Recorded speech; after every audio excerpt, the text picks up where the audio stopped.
इसके लिए कानून के रक्षकों को कई बार लिखित कानून के परे देखना पड़ता है, लेकिन बहुत ही कम मामलों में अदालत सामाजिक न्याय को लिखित न्याय के मुकाबले में महत्व दे पाती है।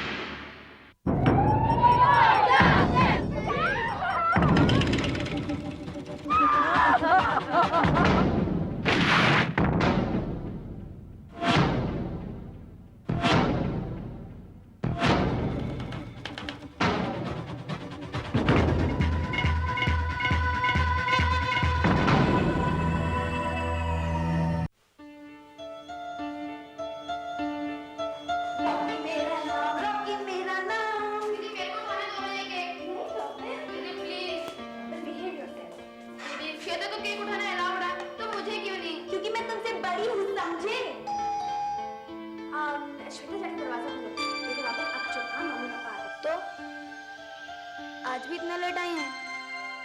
रॉबिन, ऐसे नहीं बोलते। Happy birthday, Robin, Robin, happy birthday, Robin, happy birthday. Happy birthday robin. Sorry baby, हमें आने में देर हो गई। चलो। रणधीर और मालिनी धर की जिंदगी का ज्यादा हिस्सा क्लब और पार्टीज में गुजरता था। वो दोनों कोई काम नहीं करते थे और सारा खर्चा विरासत में मिली प्रॉपर्टी के किराए से आने वाले 6,000 रुपए से चलता था।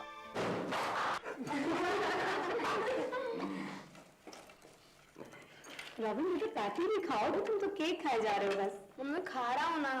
आपके वो पेंटिंग कंपटीशन में क्या हुआ? पापा, आप तो कितने भुलक्कड़ होते जा रहे हैं। क्या हुआ? इसका पेंटिंग कंपटीशन तो पिछले हफ्ते था और इससे ब्रॉन्ज मेडल मिला है ना रॉबिन? हाँ, और क्या? तो पेंटिंग वेंटिंग ठीक है, लेकिन पढ़ाई ठीक हो रही कि नहीं? हाँ पापा, हो रही है। वो मेरी इंग्लिश टेस्ट में मुझे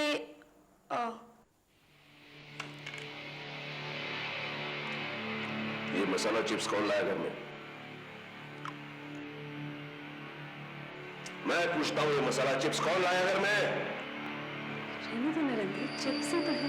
क्यों लाया? जब तुम्हें मालूम है मुझे मसाला चिप्स पसंद नहीं है, क्यों लाया घर में? रॉबिन का बर्थडे, उससे पसंद है मसाला चिप्स। मैं नहीं हूँ। मैं मसाला चिप्स क्यों लाया? क्या कर रहे हो रणधीर? तुमने लोगों को सर पे चढ़ा के रखा है। और जब मैं छोटा बच्चा था तो जो घर में मिलता था वो खाना बनता तो मुझे खा जल्दी प्लीज। मॉम, आई लाकर घर में से चिप्स लाए तो हाथ धो के रखूंगा। आज go to your rooms, go to your rooms, I said get out. Chips खा गए।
जाने क्या हो जाता है मुझे।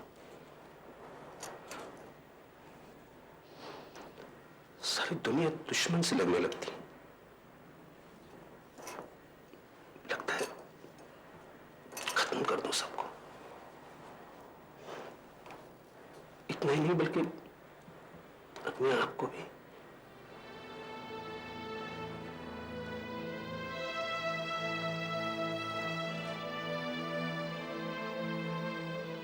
I'm sorry, Malini.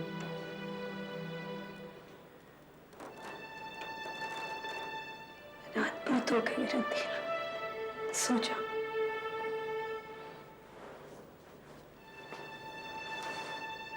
मालिनी, कम से कम तुम तो मुझे समझने की कोशिश करो, प्लीज।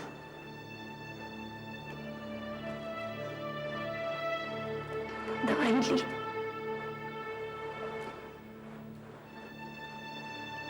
दो बार हॉस्पिटल एडमिट क्या हो रहा है? तुम सब लोग मुझे पागल समझते हो। रणधीर, मेरा वो मतलब नहीं था। डॉक्टर ने तुम्हें कहा है ना कि पिछली जिंदगी के बारे में मत सोचा करो। तुम उस बात को भूल क्यों नहीं जाते हो? कैसे भूल जाऊं मालिनी?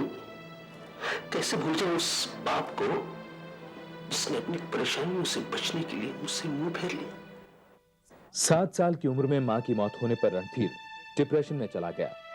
बॉर्डर पोस्टिंग की वजह से कार्तिक धर रणधीर को अपने साथ नहीं रख सके। इसलिए न चाहते हुए भी कार्तिक ने अपने निसंतान भाई के कहने पर रणधीर को उसे सौंप दिया। डॉक्टर्स का कहना था कि इस घटनाक्रम ने उसके दिमाग पर गहरा असर डाला, इसलिए वो कभी कभी अपना दिमागी संतुलन खोकर अपने बीवी बच्चों पर हाथ उठा बैठता था और कार्तिक धर को अपना पिता मानने से भी इनकार करता था।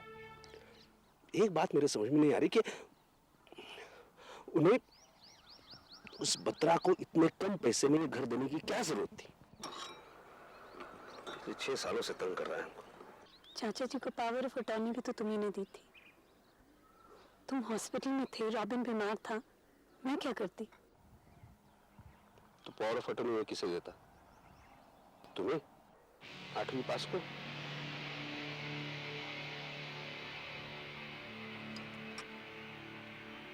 इस वक्त अगर तुम प्रेग्नेंट नहीं होती ना तो मैं तुमसे शादी नहीं करता।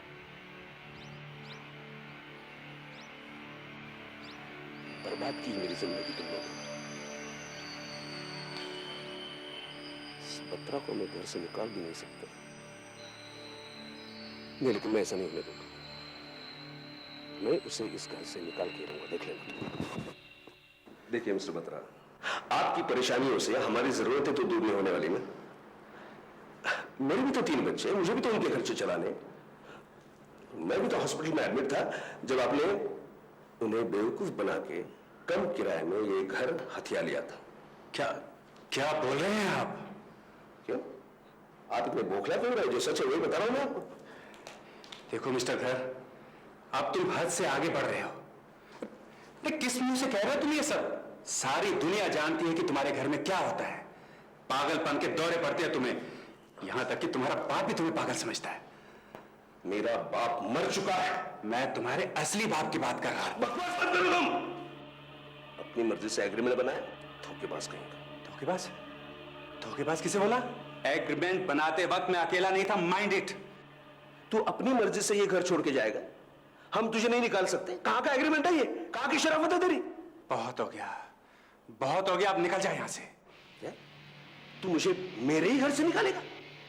याद रख बत्रा, मैं तुझे कोर्ट में घसीट के रहूंगा।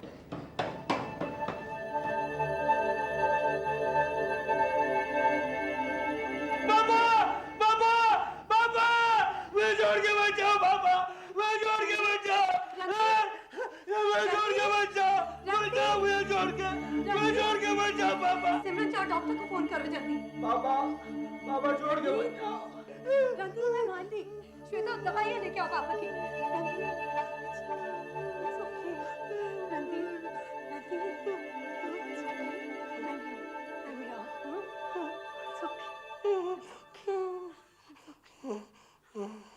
इतना क्यों सोचता है? उस बत्रा का डील साइन करने से पहले आपने अगर थोड़ा भी सोच लिया होता ना, तो शायद आज मैं यहां नहीं होता। रणधीर, तुम भी बस।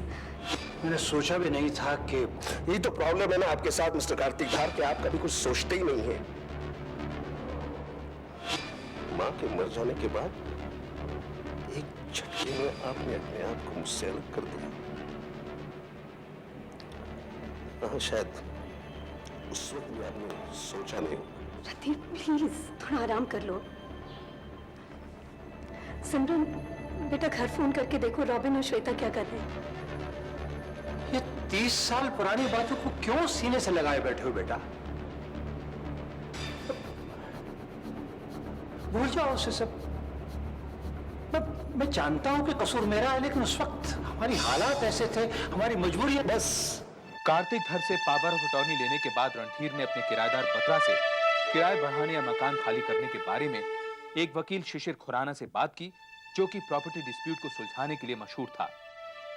खुराना ने बत्रा के खिलाफ किराया कानून के तहत हाई कोर्ट में केस फाइल कर दिया।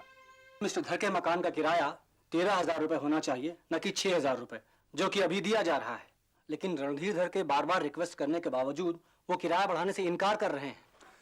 माय लॉर्ड, मिस्टर धर की बातों पर यकीन नहीं किया जा सकता, क्योंकि डॉक्टरों के मुताबिक उनको अक्सर पागलपन के दौरे पड़ते रहते। ये सच है कि वो कभी कभी अपना मानसिक संतुलन खो बैठते हैं, लेकिन इसका ये कतई मतलब नहीं है कि वो पूरी तरह पागल हैं। जिस वक्त मिस्टर बत्रा से मकान की बात चल रही थी, उस समय मिस्टर रणधीर धर अपनी दिमागी दौरों के कारण हॉस्पिटल में दाखिल थे। इसलिए पावर ऑफ अटॉर्नी इनके रियल फादर मिस्टर कार्तिक धर के पास थी। मिस्टर बत्रा के साथ डीड पर उन्होंने ही साइन किए थे। बेटा हम लोग जा रहे हैं, दरवाजा बाहर से लॉक कर रहे हैं, आने में देर हो जाएगी। नहीं मम्मा, दरवाजा बाहर से लॉक मत कीजिए प्लीज। और वैसे भी श्वेता तो देर तक पेंटिंग करती है ना, वो दरवाजा खोल देगी। नहीं बेटा, पापा कह रहे थे इट्स नॉट सेफ। लेकिन मम्मा प्लीज सिमरन। अच्छा, चाचा जी को फोन कर लेना, उनका हालचाल पूछ लेना। उनका बीपी बहुत बढ़ा रहता है आजकल। तो फिर हमें उनसे मिले जाना चाहिए ना। Shweta, you know that's not possible. क्यों? क्योंकि पापा नहीं चाहते। चलो भाई, देर हो रही है।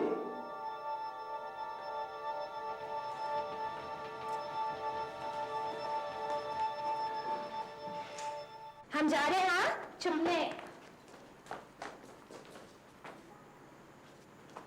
Lights off. 1 2 चीटिंग नहीं। 3 4 5 6 7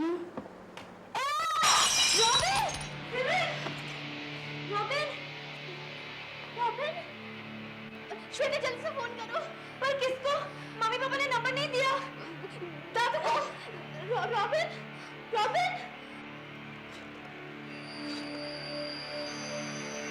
हेलो दादू, रॉबिन!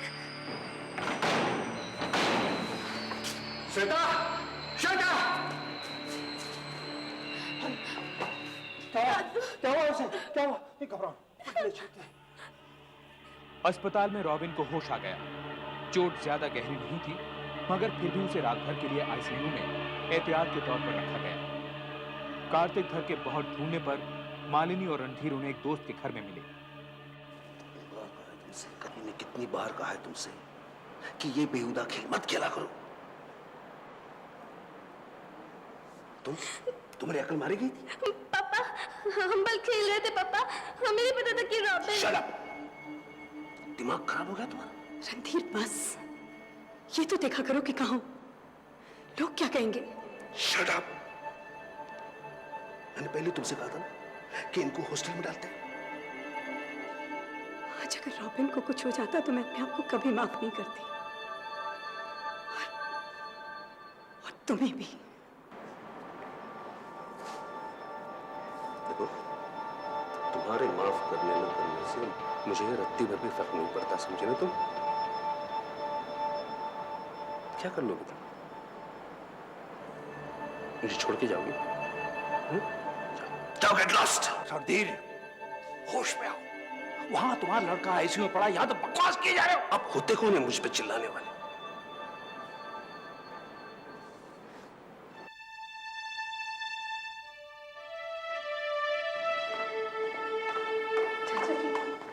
चाचा जी प्लीज, वो आजकल बहुत परेशान है चाचा जी। लेकिन आखिर ये सब कब तक चलेगा? नहीं बेटा नहीं, ऐसे बाप से तो बाप का न होना ही अच्छा है। बेटी, तो छोड़ दे उसे, छोड़ दे बेटी। छोड़ के जाऊंगी कहाँ?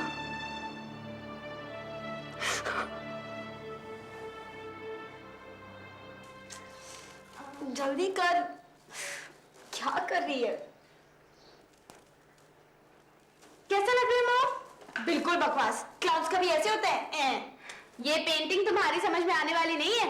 फिलॉसफी है। तू जरूर फिलोसफर या साइकियाट्रिस्ट बनेगी। वो तो बात की बात है। फिलहाल मेरे कैनवस और कलर्स इससे दिलवाओ ना। बेकार कर रही है। श्वेता, ये फिलॉसफी है ना, तुम्हारी समझ में आने वाली नहीं है। क्यों मॉम? मुझे इस झगड़े में मत डालो। 5 बज गए, रॉबिन उठने वाला होगा। मालिनी, आज तुम्हें मेरे साथ क्लब चलना ही होगा। पिछले 4 हफ्तों से तुम क्लब नहीं आई। हमारी शादी को लोगों ने अदालत तक पहुंचा दिया। वैसे भी एक केस तो कोर्ट में चली रहा। तुम समझ नहीं रहे हो, मुझे रॉबिन के साथ। रॉबिन अब ठीक है, मुझे कोई बहाना नहीं चाहिए। तुरंत तैयार हो जा। मॉम, आप चली जाइए, मैं रॉबिन को देख लूंगी। Mom please.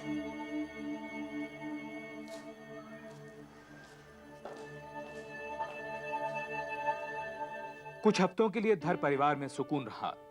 हमेशा की तरह रणधीर अपनी पार्टीज में बिजी रहा, मगर मालिनी अब ज्यादा वक्त बच्चों के साथ गुजारने लगी। रणधीर का बत्रा के साथ हुए झगड़े और उसके हॉस्पिटल जाने से उसका दिमागी मरीज होना साबित हो गया। इससे रणधीर का केस कमजोर पड़ने लगा। आपका मतलब है हम ये मान लें कि रणधीर पागल है? जी हाँ, केस जीतने के लिए। मिस्टर रणधीर, बचपन में आपके साथ जो कुछ भी हुआ उसने बहुत गहरा असर आपके दिमाग पर डाला। आई मीन एडॉप्शन वगैरह। और जहाँ तक आपका सवाल है, तो बचपन में ही माँ बाप दोनों के गुजर जाने की वजह से आप फाइनेंशियली और इमोशनली दोनों तरह से मिस्टर रणधीर पर डिपेंडेंट हैं। मालिनी, वकील साहब, लेकिन मुझे एक बात बताइए कि आपका ये पॉइंट हमारी मदद कैसे करेगा? अब मैं अदालत में ये कहूँगा कि जब माँ और बाप दोनों ही मेंटली फिट नहीं हैं, तो जाहिर है कि वो पैसा नहीं कमा सकते। और ऐसी हालत में अदालत बच्चों की परवरिश को नजरअंदाज नहीं कर सकती।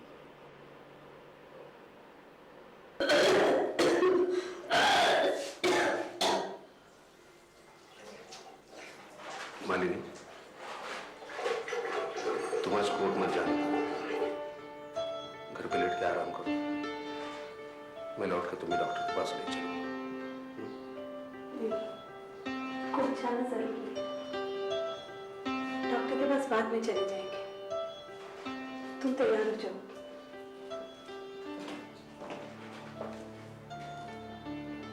माय लॉर्ड, किराया बढ़ोतरी की मांग बहुत ज्यादा है, जबकि हाई कोर्ट इन्हें एक बार में सिर्फ 10% किराया बढ़ाने की अनुमति दे सकता है। और अगर इनको और किराया बढ़वाना है तो इनको रेंट कंट्रोलर के पास जाना पड़ेगा। हाई कोर्ट इनकी इसमें कोई मदद नहीं कर सकता। माय लॉर्ड, इस केस को सुलझाने के लिए कानूनी नजरिए की नहीं बल्कि सामाजिक नजरिए की भी जरूरत है। मेरा मुवक्किल इतने पैसों में घर के खर्च नहीं चला सकता। और अगर अदालत ये समझती है कि मिलने वाले पैसे उनके खर्चों को देखते हुए काफी है, तो अदालत को इनके परिवार की जिम्मेदारी किसी और को देनी चाहिए। खुराना की दलील उसी पर उल्टी पड़ गई। हालांकि अदालत ने केस पर कोई अंतिम निर्णय नहीं सुनाया, पर सपना वोरा नाम की एक सोशल वर्कर को धर परिवार की देखरेख का जिम्मा सौंप दिया। सपना कोर्ट के कहने पर बिना पैसे लिए इस तरह की जिम्मेदारियां पहले भी निभा चुकी थी। हाई कोर्ट का निर्देश था कि सपना बच्चों की गार्जियन का जिम्मा निभाएगी और किराए से मिले पैसों का हिसाब रखेगी। ये रॉबिन,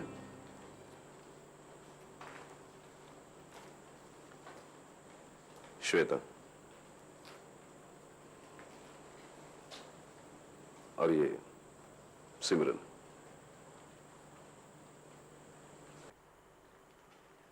अब इन तीनों से मिलने के बाद तो आपको पता चल गया होगा कि इस घर में सिर्फ अकेला मैं ही पागल हूं।